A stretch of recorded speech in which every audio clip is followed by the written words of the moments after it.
For the Browns, I'd like a 50-year commitment. For the Bengals, I'd like a 30-year commitment.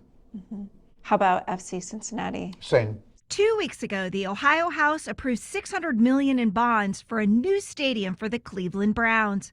Afterward, the Cincinnati Bengals and Hamilton County asked for $350 million for Paycor Stadium renovations, and FC Cincinnati asked for tens of millions for its new development near TQL Stadium. Now that's in your committee. Yep.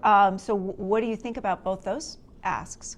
I think if we do for one, we have to do for all.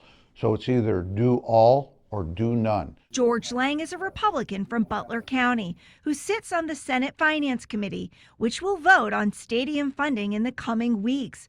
He favors using state bonds to pay for stadiums if the teams make a long-term commitment to stay in their cities and if they give the state a piece of their game day revenue. But we get a small percentage of the revenue, the purpose of which is to 100% of the money goes directly to pay off those bonds quicker. He also thinks teams should pay a hefty share of stadium construction costs. The Bengals are the entity that stands to win the most in whatever we do. I think they should have the biggest part of the pie. Other lawmakers back Governor DeWine's plan. He would double the sports gambling tax to create a new fund for stadium projects. That's the nice part about that, having the flexibility in that fund. We can demand more money from the teams up front in order to get state dollars. Bill Blessing is a Republican from Colerain Township who also sits on the Senate Finance Committee.